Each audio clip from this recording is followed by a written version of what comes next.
Oke, di bab 13 ini ada banyak sekali sub eee, sub sub subbab dan subbabnya, sampai 13.8 yang di mana terakhir adalah sebuah penerimaan negara hasil dari penambangan kalian.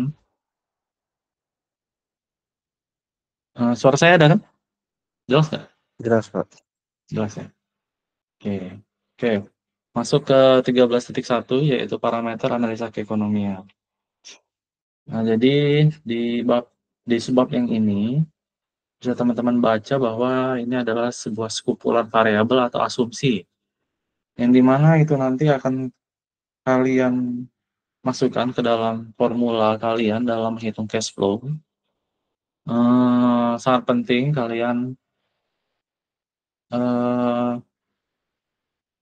memiliki sebuah asumsi, sebuah variabel yang di mana itu untuk sebagai data input ya, ke dalam laporan cash flow kalian, terutama untuk, menghitung NPV, IRR, dan PBP yang merupakan analisis dari kelayakan, ekonomi tambang kalian. Nah, jadi, asumsi ini banyak sekali. Nah, contohnya yang biasanya saya pakai adalah yang pertama terkait struktur pendanaan. Jadi ada equity atau dana sendiri, kemudian ada debt atau pinjaman yang mungkin kalian skenarionya akan meminjam di bank mungkin. Jadi seberapa banyak, eee, modal, dari diri kalian sendiri yang kalian keluarkan dan seberapa banyak pinjaman, yang kalian pinjam untuk, eee, menunjang kegiatan, pertambangan kalian. Kemudian yang kedua ada harga jual, tentu ya, jadi harga jual kalian masukkan ke dalam subbab ini, kalian informasikan, eee, berapa saja harga yang kalian pakai dengan berbagai macam kadar yang mungkin akan kalian dapatkan dari hasil eksplorasi kalian. Kemudian ada discount rate atau WACC ya. Discount rate ini kalian hitung, nanti ada perhitungannya. Kemudian kalian informasikan juga terkait bunga, interest rate ya, bunga ketika kalian meminjam misalnya, ada bunganya tentu. Kemudian ada eskalasi, jadi misal ini terkait dengan mungkin biaya bahan bakar ya, atau biaya operasi lainnya, mungkin kalian, menganggap akan ada sebuah kenaikan di tiap tahunnya. Kemudian ada kurs mata uang. Nah, misal banyak sekali harga, tentu ya, harga atau, eee, bahan bakar atau biaya lainnya ya, mining equipment, itu yang mungkin informasinya merupakan, rupiah atau dolar. Nah, itu terserah kalian. Apakah nanti dalam pelaporan kalian memakai mata uang rupiah atau, mata uang, US dollar. Kemudian kalian juga informasikan terkait royalti ya, berapa besar, berapa persen royalti yang kalian, eee, gunakan. Detren ya, atau iuran tetap terkait IOP, biasanya berapa rupiah, per hektarnya. Kemudian berapa persentase PBB-nya, pajak bumi bangunan, PPH, pajak penghasilan, PPN, pajak pertambahan nilai ya, atau PAT, value added tax. Jadi saran saya kalian buat tabel di sana, terkait asumsi-asumsi dan variabel yang kalian pakai. Informasikan juga satuannya dan juga, terkait dengan sumbernya dari mana. Misal Detren, itu dari PP nomor berapa, royalti dari PP nomor berapa, sama juga PBB, PPH ya. Kemudian kurs mata uang kalian memakai dari sumber mana, kan seperti itu. Harga jual juga apakah kalian hitung atau kalian merujuk kepada suatu, rujukan dan sebagainya. Jadi jelas dari mana saja data-data asumsi yang kalian pakai. Karena namanya juga asumsi ya, tentu harus memiliki sumber-sumber yang jelas juga. Nah, masuk ke 13.2 yaitu investasi. Nah, ini dibagi menjadi 3 kalau nggak salah. Yang pertama terkait dengan modal tetap. Nah, jadi modal tetap ini adalah seluruh biaya ya yang dikeluarkan untuk membeli, membangun, atau menyiapkan aset berumur panjang yang digunakan selama umur tambang dan tidak habis dalam satu periode operasi. Artinya sesuai dengan definisinya yaitu aset yang berumur panjang dan juga bisa digunakan berulang kali. Nah, ini ada contohnya ya. Prestasi awal, infrastruktur ya, fresh stripping, mining equipment ya. Nah, ini sama lebih baik data-data ekonomi ini kalian sajikan dalam bentuk tabel ya. Misalnya parameter 1, investasi awal. Kalian informasikan berapa besar investasinya, berapa miliar, berapa USD ya. Tentu yang diinformasikan di dalam laporan itu yang umumnya saja, namun jelas ketika mungkin di dalam perhitungan ya di Excel kalian ada bagian-bagiannya. Misal eksplorasi berapa miliar terkait main permit ya, perizinan atau dokumen-dokumen itu kalian menyiapkan dana sebesar sekian miliar misalnya. Kemudian infrastruktur ya, berapa perkiraan dana yang kalian keluarkan untuk infrastruktur ya, terkait office, workshop, laboratory ya, semua bisa kalian hitung, bisa kalian asumsikan juga, dan ini tergantung dari tambang-tambangnya. Jadi mungkin nggak semua kalian pakai kan, kayak gitu. Kemudian ada pre-stripping ya, ini terkait dengan pembebasan lahan dan clearing, stockpile, pembuatan disposal ya. Kemudian ada mining equipment. Nah, ini tentu alat-alat yang digunakan itu sesuai dengan kebutuhan kalian, sesuai dengan produksi atau target produksinya. Ya, kalau misalnya target produksi kalian 1 juta ton dalam 1 tahun, berapa produksi yang berapa alat yang kalian butuhkan ya, tergantung dengan kapasitas bucketnya, kapasitas damnya, itu ada perhitungannya sendiri. Kemudian terkait modal kerja di sub-bab 13.2.2. Nah, modal kerja ini adalah dana yang digunakan untuk membiayai kegiatan operasional harian tambang. Nah, jadi yang namanya juga kita buka bisnis di awal ya, apalagi namanya tambang, ada namanya praproduksi. Jadi sebelum kalian bisa mendapatkan sebuah pendapatan, harus ada modal yang kalian keluarkan dan waktunya cukup lama juga. Nah, artinya bisa teman-teman baca bahwa perusahaan menyiapkan modal kerja biasanya 3-6 bulan operasi awal sebelum arus kas dari penjualan mulai menutupi biaya rutin. Nah, setelah misal kalian mengasumsikan 6 bulan di awal kalian mengeluarkan sebuah modal kerja. Nah, artinya itu sebagai modal ya, minus artinya di tahun ke-0. Kemudian di tahun kedua sudah ada pemasukan, pendapatan terkait penjualan dari komoditas atau bahan galian kalian. Nah, itu bisa kalian putar untuk modal di tahun setelahnya.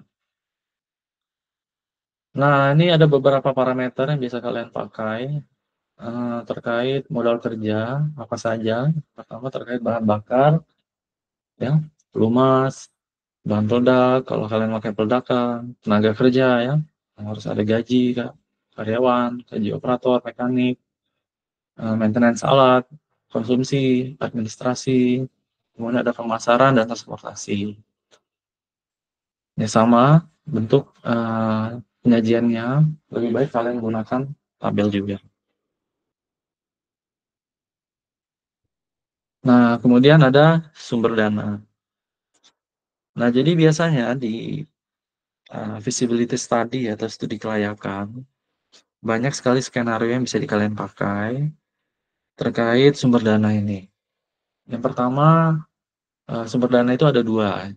Ada dari sendiri, modal sendiri, atau equity ya, equity capital, atau dana pinjaman ya, yaitu debt capital, di mana equity tadi ya dari diri kita sendiri, seberapa banyak modal yang kita keluarkan, dan debt capital adalah dari pihak luar.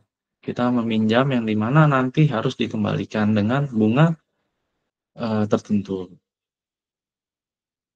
Jadi informasikan, seberapa banyak modal yang kalian butuhkan tadi ya. Artinya ada modal tetap dan modal kerja.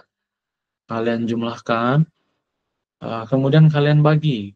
Misalnya kalau di tabel ada dana sendiri terkait modal tetap 20 miliar, pinjaman 25 miliar, kemudian modal kerja dana sendiri 3 miliar, pinjaman 2 miliar. Berarti dengan total 50 miliar, nah, artinya kalian buat persentasenya, biaya sendiri 46% misalnya dengan biaya pinjaman 54%. Nah, ini perlu ya, perhitungan ini, informasi ini karena akan menghitung WACC, Weighted Average Cost of Capital.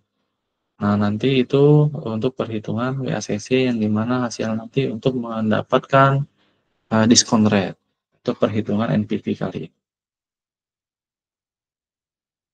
Oke, masuk ke bab selanjutnya yaitu terkait biaya produksi.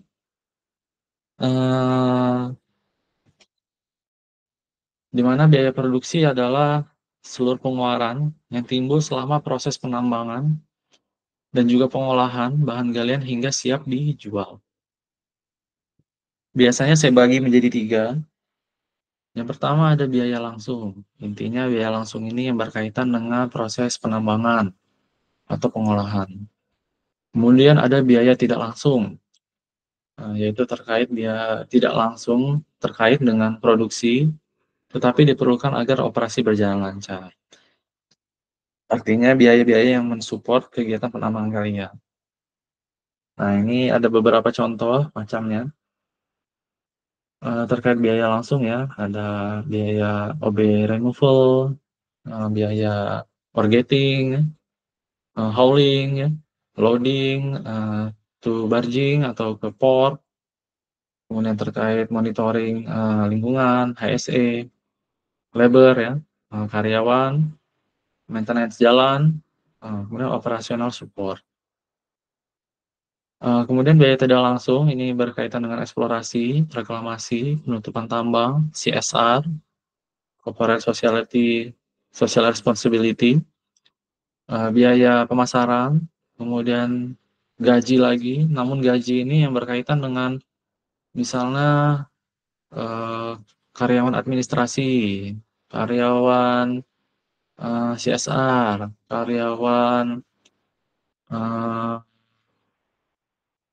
misalnya satpam, seperti itu. Kemudian ada general administration terkait dengan ATK misalnya, alat tulis kalian dan sebagainya. Nah, kemudian ada biaya lainnya. Nah, ini biaya yang berkaitan dengan pajak-pajak, royalti ya, iuran tetap atau detren. Nah, itu kalian pisahkan. Jadi dibuat tabel dengan 3 komponen utama. Nah, biasanya biaya produksi ini dibuat dalam satuan per ton. Ya, ini contohnya. Jadi ketika kalian sudah dapatkan biaya per tahunnya berapa, kemudian kalian akumulasi, kemudian kalian bagi dengan jumlah produksi per tahunnya. Maka akan didapatkan biaya produksi per ton, seperti itu.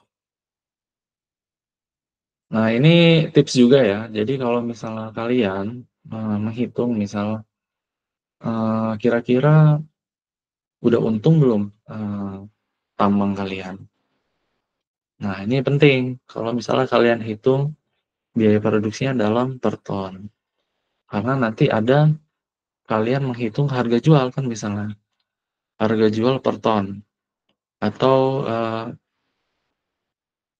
pendapatan kalian per tonasenya. Jadi antara pendapatan dan biaya kan bisa kalian perkirakan. Misalnya pendapatan hasil penjualan itu 20.000, 150.000, sorry, 150.000. Nah, dengan biaya produksi per tonnya 90.000. Nah, artinya kan masih untung. Namun kalau misalnya ada penurunan harga dengan pendapatannya berkurang juga, nah kalian bisa asumsikan juga bahwa kalian mengalami kerugian. Nah, jadi kalian atur bagaimana cash flow kalian ya. Ya tentu, namanya juga bisnis, harus untung. Nah, jadi biaya, produksi dibuat realistis mungkin, dibuat dengan perhitungan yang tepat, sehingga nanti tidak akan menyulitkan kalian dalam, menyusun cash flow-nya nanti. Oke, sampai sini mau tanya nggak?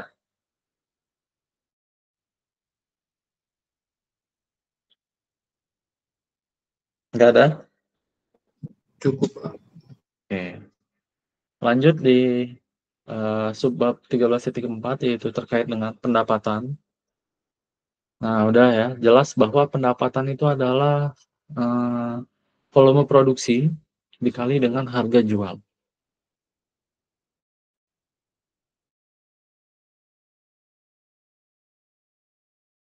Nah, namun untuk pendapatan kotor. Artinya pendapatan kotor ini belum dikurangi dengan, pajak ya, royalti, iuran, atau biaya pemasaran.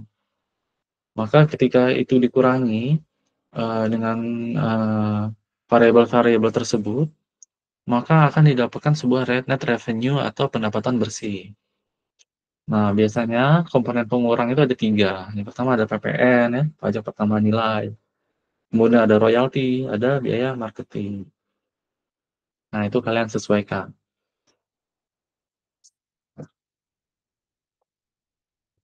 Kemudian ada terkait dengan laporan keuangan 13.5. Nah, jadi ada 3 sub-subbab. Yang pertama adalah terkait laba rugi. Nah, di sini kalian menginformasikan ya, terkait laporan laba rugi, atau laporan keuangan yang menunjukkan kinerja keuangan perusahaan tambang dalam satu periode atau, biasanya dalam 1 tahun. Nah, artinya, laba rugi ini dilakukan dengan menghitung laba bersih ya, ya tentu dengan setelah pajak dan besaran pajak yang harus dibayar. Nah, jadi ini adalah sebuah laba bersih. Dari laba bersih, kemudian akan terlihat sebuah margin ya, di mana ada keuntungan yang dibandingkan dengan pendapatan. Nah, jadi di sini jelas bahwa kalian menginformasikan bahwa ada sebuah keuntungan di, FS kalian, di studi kelayakan tambang kalian, yang di mana ini akan menjadi patokan juga bahwa, eee, tambang kalian layak untuk teruskan. Nah, jadi ada, dalam,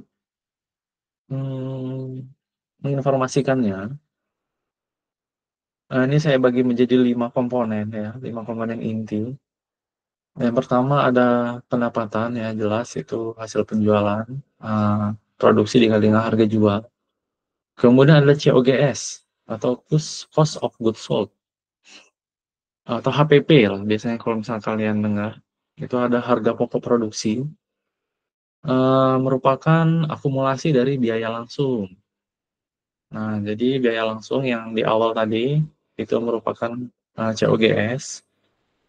Maka jika itu diselisihkan, maka akan didapatkan sebuah gross profit atau laba kotor. Kemudian, eee, laba kotor tadi dikurangi lagi dengan biaya operasional ya atau OPEX, maka didapatkan sebuah, laba yaitu operating profit. Nah, kemudian, ada laba sebelum pajak, artinya laba operasi tadi yang sudah kalian hitung, itu ditambah dengan pendapatan ya, atau biaya non operasional. Namun ini, opsional karena mungkin tidak, semua memakai ya, karena biasanya pendapatan yang dimaksud ini berupa, dividen ya atau saham, atau pendapatan lain ya, hasil dari usaha-usaha, karena biasanya ini hanya perusahaan-perusahaan besar ya, sekelas, BUMN yang memakai, laba sebelum pajak ini. Nah, jadi bisa kalian tidak pakai juga. Nah, kemudian tadi laba bersih ya, eee, di mana laba ini dikurangi dengan PPh atau pajak penghasilan. Nah, bisa kalian cari informasi terkait PPh yang kalian pakai.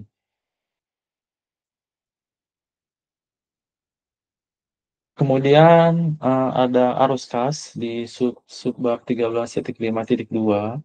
Nah, di sini sudah kalian susun cash flow kalian ya terkait arus kas.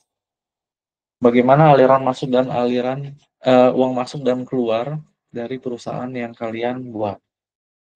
Nah, ini contoh saja uh, parameter ya atau komponen yang bisa kalian pakai.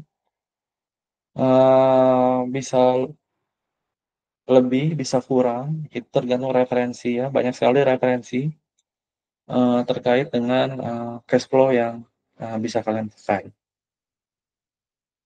Tentu semua harus kalian cantumkan ya terkait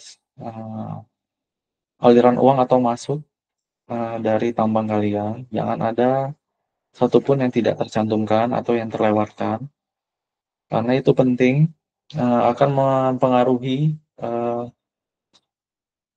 free cash flow ya atau cumulative cash flow yang akan kalian dapatkan nanti. Nah, kemudian ada neraca. Nah, ini berkaitan dengan aset ya, atau juga dengan kewajiban, atau kewajiban ini artinya hutang dan juga modal perusahaan. Struktur dasarnya adalah, nah ini yang kalian harus pahami ya, aset itu sama dengan kewajiban atau hutang ditambah dengan ekuitas atau modal. Artinya aset ini harus sama dengan nol ya, atau harus sama nilainya dengan akumulasi dari kewajiban atau ekuitas. Oke, jadi aset sendiri itu dibagi jadi dua, yaitu ada aset lancar atau current asset dan aset tetap atau fixed asset. Nah, biasanya aset lancar itu berupa saldo kas operasional, piutang usaha ya. Piutang usaha ini artinya ketika ada buyer, pembeli, namun mereka berhutang sama kita, artinya belum terbayarkan. Nah, itu masuk ke aset lancar. Kemudian ada persediaan produk, misal di inventory kalian, di stockpile kalian ada 1 juta ton batu bara. Artinya itu yang belum terjual. Nah, itu masuk ke dalam aset juga. Kemudian ada uang muka sewa alat. Itu salah satu contoh aset lancar. Kemudian ada aset tetap. Nah, ini berkaitan dengan eh, mining equipment, infrastruktur, man permit, dan depresiasi. Nah, di mana aset-aset ini seharusnya sudah kalian hitung jumlahnya, sehingga tinggal kalian akumulasikan saja. Nah, tentu komponen-komponen ini itu tidak semua sama ya, tergantung komoditas, tergantung tambang kalian, bagaimana aset-aset yang ada di tambang kalian. Nah, kemudian ada kewajiban. Ini adalah sebuah hutang perusahaan. Kewajiban ini dibagi menjadi dua, yaitu ada jangka pendek dan jangka panjang. Yang pertama ada kewajiban jangka pendek, terkait dengan utang usaha. Misal kalian membeli peralatan ya, alat mekanis dengan berhutang, kemudian ada utang pajak atau pajak yang belum kalian bayarkan, utang gaji karyawan yang belum kalian bayarkan, atau biaya operasi yang belum kalian bayarkan juga. Kemudian ada kewajiban jangka panjang. Nah, ini terkait dengan pinjaman bank ya, leasing alat berat, kewajiban reklamasi yang belum kalian bayarkan. Kemudian yang terakhir ada ekuitas, yaitu terkait dengan equity. Beberapa komponen terkait dengan modal pemilik pemegang saham atau pemilik tambang. Yang pertama ada modal disetor ya, uang yang ditanam pemilik itu berapa jumlahnya. Kemudian ada laba ditahan ya, artinya kalau misalnya kalian bagi hasil, ada keuntungan yang belum kalian bayarkan atau belum kalian bagi. Kemudian ada tambahan modal atau investasi baru. Misal dalam perjalanan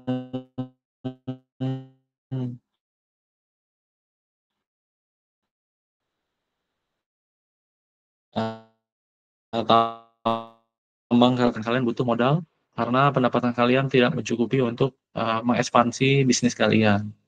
Artinya ada tambahan, entah itu pinjaman atau modal yang dikeluarkan dari perusahaan itu sendiri. Nah, kemudian ada dividen ya, atau pembagian keuntungan ke pemilik. Nah, ini adalah contoh dari neraca aset, kewajiban dan ekuitas. Nah, jadi ini kalian hitung ya, sehingga nanti pada akhir total dari kewajiban dan ekuitas. Jadi nilainya harus sama. Nah, ini bisa kalian informasikan ya, terserah dalam bentuk grafik boleh, dalam bentuk tabel boleh, silahkan. Yang penting cukup menjelaskan informasi terkait dengan neraca keuangan kalian. Kemudian ada analisis kelayakan. Nah, ini yang paling penting dari analisis investasi terkait studi kelayakan kalian karena di sini akan membuktikan bahwa bahwa perusahaan kalian itu layak dijalankan atau tidak. Yang pertama adalah terkait perhitungan WACC atau discount rate. Nah, ini modal yang kalian gunakan untuk menjalankan usaha. Nah, WACC itu menggunakan perhitungan ini ya, persamaan ini, yaitu weight of debt dikali dengan cost of debt dikali dengan 1 dikurangi tax ditambah dengan weight of equity dikali dengan cost of equity. Nah, WACC ini akan menghasilkan sebuah diskon rate ya, yang dimana ini menjadi diskon ya, atau pengurang dari NPV kalian nanti. Biar lebih jelas, kita lanjut dulu. Untuk menghitung WACC, nah ini saya bagi menjadi 2 ya. Yang pertama yang di sebelah kiri, hitung dulu yang sebelah kiri ya. WD atau weight of debt atau persentase modal dari pinjaman atau debt. Misalnya persentase modal dan modal pinjaman dan modal dana sendiri itu misalnya 40 berbanding 60. Artinya 40 pinjaman, 60 dana sendiri. Nah, WD ini persentasenya tadi 40%. Jadi tinggal kalian masukkan. Back of debt adalah 40%, artinya 0,4. Dikali dengan RD atau bunga pinjaman interest rate. Nah, jadi ketika kalian meminjam, berapa bunga pinjamannya? Misalnya 8% atau 7%. Nah, berarti kan 0,08 atau 0,07. Dikali dengan 1 dikurangi tax atau pajak pendapatan ya, PPN. 1 dikurangi berapa? Misalnya 22%. Jadi kalian hitung di sebelah kiri terlebih dahulu dengan WD tadi 40% misalnya, RD tadi adalah 8%, dikalikan 1 dikurangi 22%. Nah, kemudian yang sebelah kanan, itu kalian hitung. Nah, weight of equity, artinya kan tadi 40 banding 60. Berarti weight of equity-nya 60%. Nah, kemudian ada cost of equity. Nah, cost of equity ini harus kalian hitung lagi menggunakan persamaan APM ini dengan equity risk premium. Nah, bagaimana cara menghitungnya? Nah, data Data ini harus kalian cari. Yang pertama ada risk free rate. Nah, bisa kalian copy ya. Jadi risk free rate itu merupakan bunga deposito atau obligasi pemerintah. Nah, ini bisa kalian cari di PHEI ya, Penilai Harga Efek Indonesia. Nah, ini link websitenya. Nanti ketika kalian buka, ini akan muncul data seperti di kanan ini, berupa PHEI. Nah, ini barusan saya cari nih. Ini di hari ini, di tanggal 20, sorry.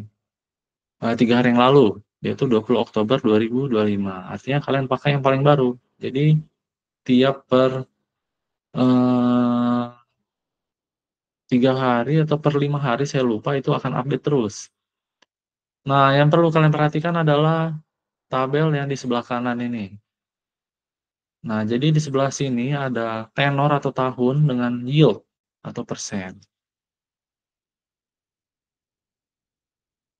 Tenor atau tahun ini berkaitan dengan umur tambang kalian. Misalnya umur tambang kalian 10 tahun. Nah, kalian pakai yield-nya yang terbaru yaitu 6,079%. Nah, ini data ini yang kalian masukkan sebagai risk free rate ya. 6,08% lah kalau kalian bulatkan. Nah, cukup kalian perhatikan di tabel sebelah kanan ini untuk mendapatkan data risk free rate. Nah, kemudian ada beta tadi ya. Untuk beta itu kalian pakai menggunakan data saham perusahaan di Indonesia, yaitu berupa ukuran risiko proyek dibandingkan dengan pasar. Nah, misal di nikel, nikel kan PT Vale. Nah, kalian lihat nilai beta dari nikel berapa. Nih, kalau di bawah ada tulisan beta. Nah, datanya sebesar 0,78. Nah, bagaimana indikatornya? Bisa kalian lihat sebelah kiri, bahwa di beta antara 0 sampai 1 itu merupakan safe project ya. Artinya aman, ini project yang aman. Kalau lebih dari 1 itu merupakan risky project, B sama dengan 1, resiko project itu sama dengan resiko pasar ya, dan sebagainya. Bisa kalian menggunakan satu perusahaan saja, bisa kalian menggunakan berbagai macam perusahaan. Nah, itu lebih bagus.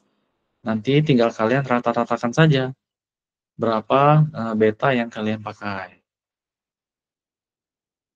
Nah, yang terakhir ada market risk premium. Nah, ini kalian cari ya, menggunakan website ini ya.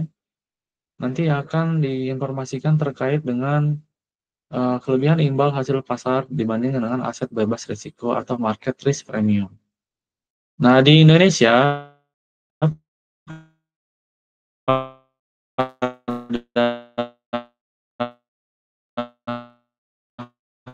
hari ini besar 6,87% equity kalian. Nah, tinggal kalian masukkan kan tadi risk free rate 6,08 ditambah dengan beta yaitu 0,7 tadi kalau tidak salah, dengan equity risk premium sebesar 6, sekian. Nah, tinggal kalian hitung, masukkan ke dalam persamaan sehingga kalian dapatkan nilai WACC atau diskon rate dalam bentuk persentase. Oke, sampai sini mau tanya nggak? Ini masih bingung?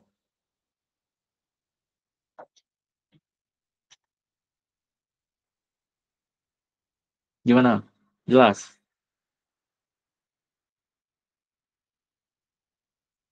Jelas nggak? Jelas, Pak. Oke. Oke, kita lanjut ya.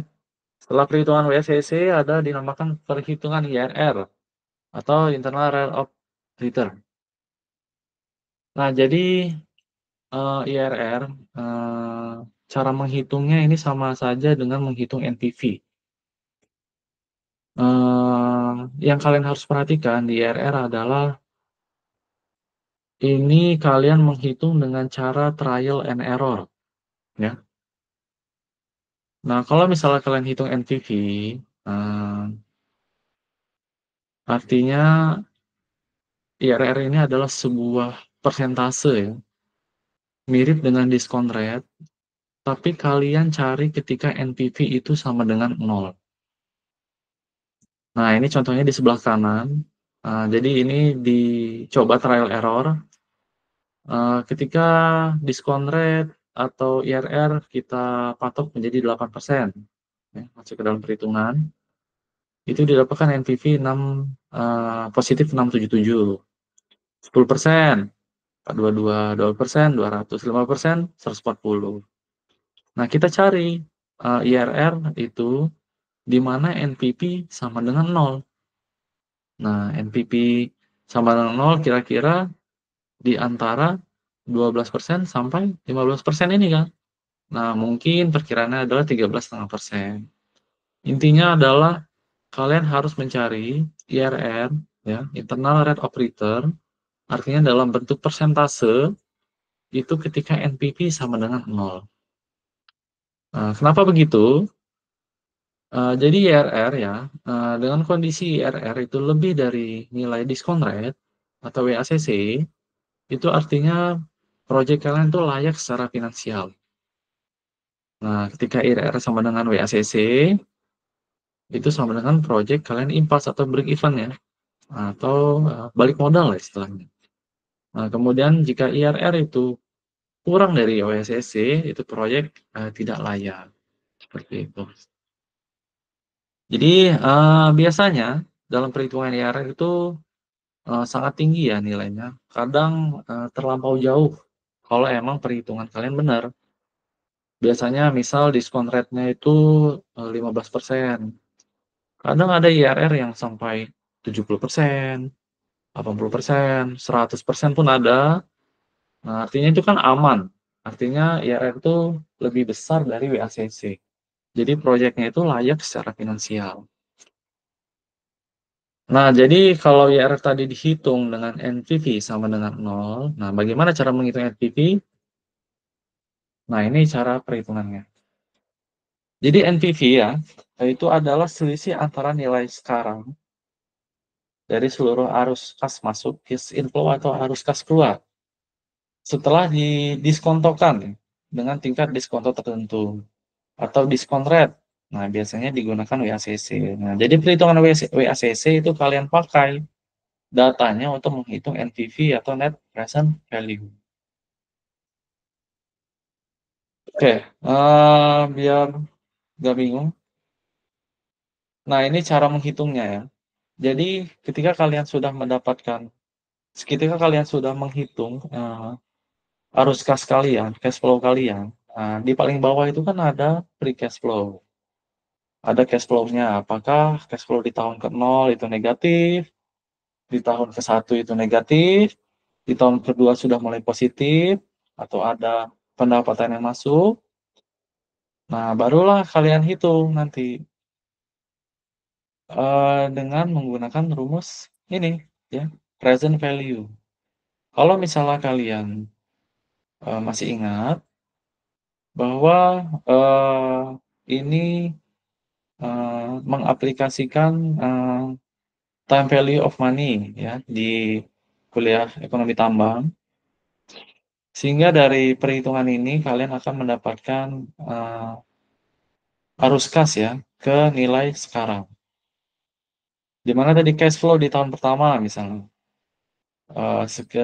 misalnya 1 juta US dollar dibagi dengan 1 ditambah R. R ini ada diskon rate-nya. Misalnya tadi hasil perhitungan diskon rate 15%. Dipangkatkan dengan 1, yaitu kan perhitungan di tahun pertama. Nah, dari perhitungan ini akan didapatkan nilai present value tiap tahun sampai umur tambang kalian habis. Misal umur tambang kalian 5 tahun, ya kalian hitung per tahun present value-nya. Di tahun ke-0 berapa, di tahun ke-1 berapa, tahun ke-2 berapa, hingga tahun ke-5, misal umur tambang kalian 5 tahun, kalian jumlahkan present value tadi, ya, yang dimana sudah diskonto ya, atau sudah kalian menggunakan diskon rate tadi. Dikurangi dengan investasi awal. Berapa investasi awal yang kalian keluarkan tadi, modal yang kalian keluarkan tadi. Nah, sehingga didapatkan nilai NPV ya, Jika nilai tersebut lebih dari nol, artinya proyek layak atau menghasilkan keuntungan ya, karena di atas biaya modal. Kemudian ketika NPV sama dengan nol, artinya proyek impas, di mana pengembalian itu sama dengan biaya modal. Nah, jika NPV dikurang sama dengan nol, yaitu proyek tidak layak ya. Artinya pendapatan kalian, pengembalian kalian itu tidak cukup menutupi biaya modal yang kalian keluarkan.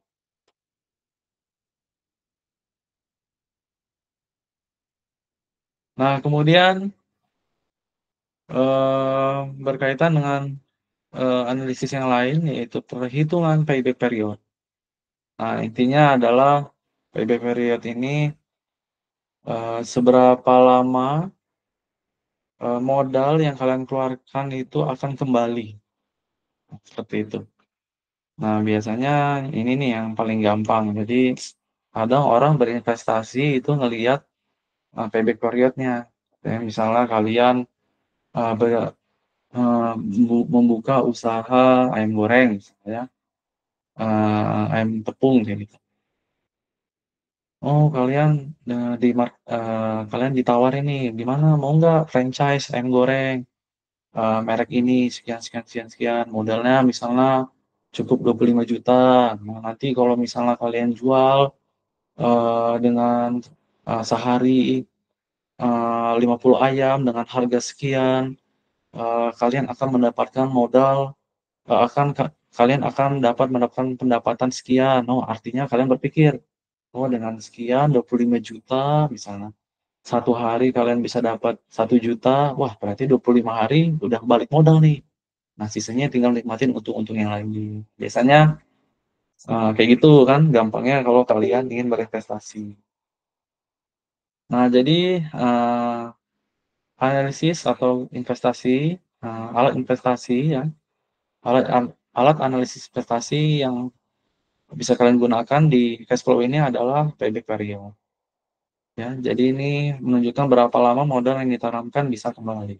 Nah, ini bisa kalian gunakan formula ini ya, yaitu tahun terakhir cash flow kalian negatif.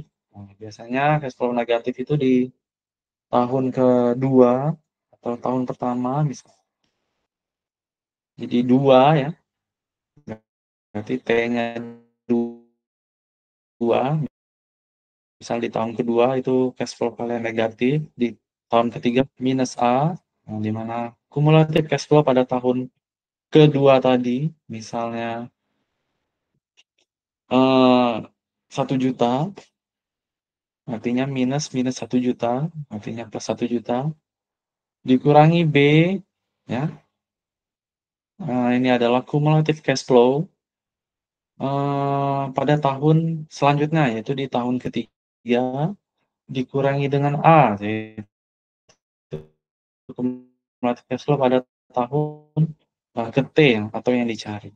Nah, perlu kalian perhatikan bahwa cash flow yang dipakai itu cash flow yang belum dihitung menggunakan diskon rate ya, atau belum dikurangi dengan WACC tadi.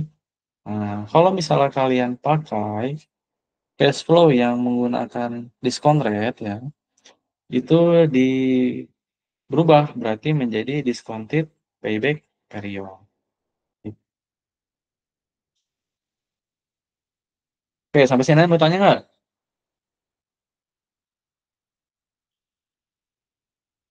Nggak ada? Udah nggak? Lanjut dulu aja, Pak. Lanjut ya. Pusing ya. Kemudian ada 13.7 yaitu analisa kepekaan risiko atau sensitivity. Jadi analisis sensitivity analysis, nah ini berkaitan dengan, titik hasil kelayakan proyek kalian. Biasanya data yang dipakai itu NPV ya, di mana nanti ini kalian mainkan nih NPV kalian dengan mengubah beberapa variabel. Biasanya variabel-variabel ini, variabel yang penting, yang sangat mempengaruhi NPV kalian. Biasanya yang dipakai itu harga jual pasti, kemudian biaya produksi, biaya capital expenditure ya, biaya modal. Nah, biasanya 3 itu tuh yang dipakai. Nah, caranya gimana? Misal kalian hitung tadi harga jual kalian adalah $1.000 untuk 1 tonnya. Kalian ubah nih, biasanya bagaimana jika harga jual kalian naikkan 10%? Bagaimana pengaruhnya terhadap NPV? Kayak gitu. Bagaimana jika harga jual kalian naikkan 20%? Bagaimana NPV kalian? Dan bagaimana jika harga jual naik 30%? Nah, seperti itu. Biasanya sensitivity analysis itu kalian ubah itu per 10%. Artinya naik 10%, naik 20%, naik 30%, atau harga jual itu turun 10%, 20%, 30%. Nah, nanti akan terlihat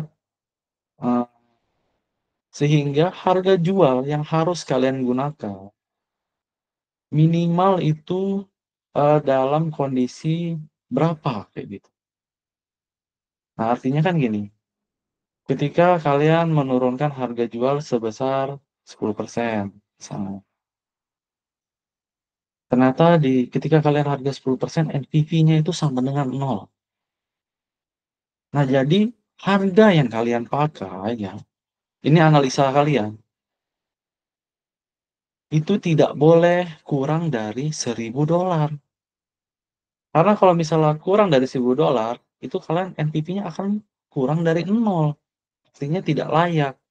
Nah, ini fungsinya analisa sensitivity. Sama dengan biaya produksi juga, misalnya biaya produksi kalian 10 miliar, kalian ya naikkan 10%, kalian naikkan lagi 20% ya. Namanya juga biaya ya, artinya semakin tinggi biaya, pendapatan akan semakin berkurang. Sampai batas mana biaya produksi yang harus kalian keluarkan agar perusahaan kalian atau NPV kalian itu tetap layak ya, tetap positif seperti itu. Sama dengan capital expenditure ya, modal ya. Itu modal yang dikeluarkan, seberapa banyak modal yang harus kalian keluarkan, ya, seperti itu. Nah, itu adalah fungsi dari analisa kepekaan dan risiko. Jadi cash flow kalian nanti kalian buat dalam banyak ya. Jadi kalau misalnya harga jual aja itu ada 10%, 20%, 30%, itu 3, turunnya 3, berarti ada 6. Berarti ada 6 skenario ketika harga jual itu diturunkan atau dinaikkan. Biaya produksi ada 6 lagi, CapEx ada 6 lagi. Berarti kalian buat tabel cash flow itu ada 6 kali 3, 18. 18. Nah, nanti di tiap cash flow ada NPV-nya masing-masing. Itu kalian masukkan ke dalam bentuk grafik NPV terhadap variabel-variabel ini. Seperti itu. Nah, yang terakhir adalah penerimaan negara.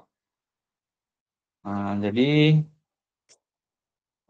terkait penerimaan negara itu juga kalian harus informasikan di dalam laporan kalian, ya. Ini ada banyak sekali komponen ya, uraian yang bisa kalian pakai ya. Tentu tidak semua kalian pakai, hanya beberapa yang mungkin sesuai dengan kondisi tambang kalian, ya. PPh 21, PPh 22, ya, PPh 23, PPN, ya, lump sum payment, jumlah pajak, kemudian ada non pajak, ya, terkait iuran, detren, royalti, BBN, jumlah non pajak. Nah, kemudian kalian jumlahkan ya, akumulasikan. Nanti kalian bentuk dalam tabel bisa atau bentuk dalam grafik bisa hasil dari penambangan kalian.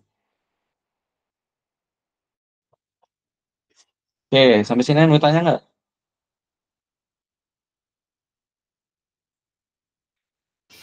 Pak izin bertanya Pak. Oke, gimana Rizky? Jadi yang sudah Bapak jelaskan tadi Pak untuk penerima negara itu Mm-mm. misal di poin uraian itu nggak dimasukin semua berarti nggak apa-apa ya Pak? Misal Nggak nanti apa-apa. bagian misal di bagian Mm-mm. pajak cuman masukin pasal 21 PPh pasal 21, 22, 23, 26, kemudian keluaran pajak-pajak daerah untuk non pajak Iya, cuma SPP 3 itu berarti nggak jadi masalah Pak ya? nggak Tergantung masalah. ini kita. Iya benar. Oke Pak. Berarti nggak semuanya Pak ya? Nggak harus Nggak, semua. nggak. Oke Pak. Sebenarnya kalau terkait dengan bab ini ya, sebenarnya ya mungkin yang saya jelaskan itu secara mungkin bisa lengkap atau tidak, itu gimana dengan asumsi kalian semua. Yang namanya juga ekonomi, jadi nggak semua itu harus dimasukkan, tergantung dengan kondisi tambang kalian masing-masing. Yang penting, setiap apa yang kalian masukkan, itu jelas alasannya kenapa, asumsinya dari mana, sumbernya dari mana. Itu aja. Ya, ada yang mau nanya lagi nggak? Pak sama satu lagi Pak. Mhm. Yang bagian ini Pak, sebab yang WACC Pak. Oke. Itu apakah dimasukkan di poin analisis kelayakan atau di sumber dana Pak ya? Soalnya kalau kita ngelihat acuan dari FS itu untuk WACC ini dia seharusnya masuk di ini Pak ya, di sumber dana kalau nggak salah. Ini ya sumber dana ini. Iya Pak. Jadi yang di sumber dana itu kalian cukup masukkan berapa persentase dari modal-modalnya. Jadi misalnya ini dicontoh 4654, dah cukup itu aja. Totalnya berapa itu bisa kalian informasikan. Yang misalnya kamu udah modalnya 100 miliar misalnya. Berarti kamu mau pakai eh, istilahnya pinjaman 70, modal sendiri 30. Dah, misalnya artinya dana sendiri itu 700 juta, modal sendiri 300 juta, modal pinjaman 700 juta. Dah, cukup itu aja yang kalian informasikan. Nah, untuk perhitungan WACC-nya baru kalian masukkan ke ini tadi, perhitungan WACC kan kayak gitu, diskon rate. Kayak gitu. Oke, baik Pak. Terima kasih Pak. Ya. Oke, ada yang mau tanya lagi nggak?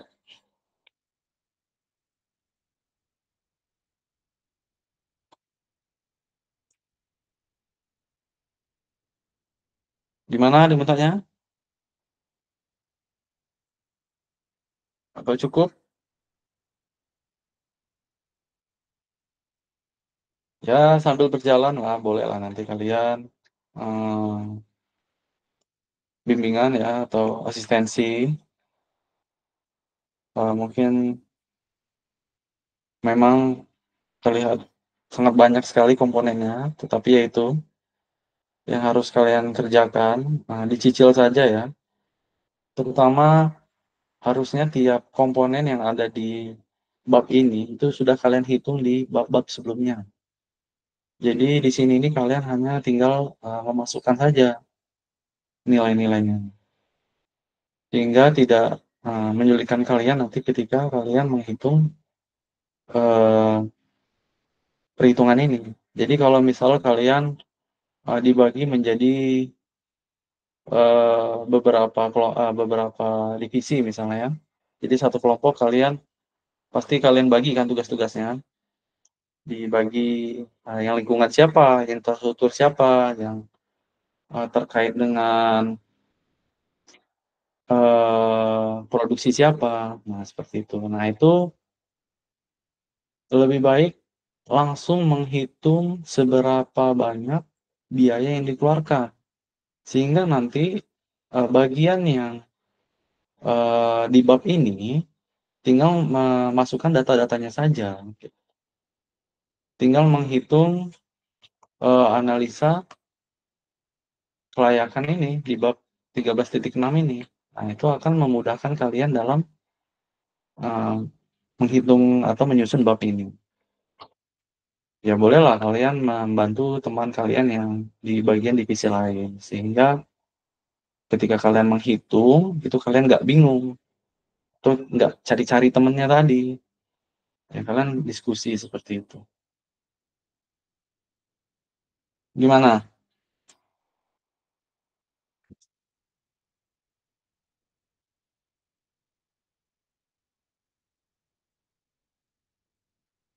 Aman semua?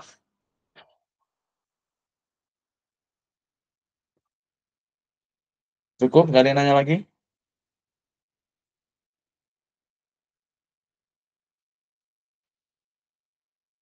Gimana? Dari saya cukup, Pak. Oke, kalau nggak ada yang nanya lagi, mungkin saya akhiri untuk pertemuan di minggu ini. Ini adalah pertemuan saya yang terakhir untuk perencanaan tambang. Selanjutnya akan dilanjutkan oleh Pak Alio atau Pak Khalid ya. Itu nanti tunggu saja arahan dari mereka. Yang mana yang lebih dulu. Mungkin besok akan langsung diinformasikan di GCR. Oke, kalau tidak ada, nanti absensi gampang ya, nanti di akad saya absen semua saja langsung. Saya akhiri untuk pertemuan di hari ini. Saya cukupkan. Assalamualaikum warahmatullahi wabarakatuh. Waalaikumsalam warahmatullahi wabarakatuh. Waalaikumsalam warahmatullahi wabarakatuh. Terima kasih, Pak. Waalaikumsalam warahmatullahi wabarakatuh, Pak.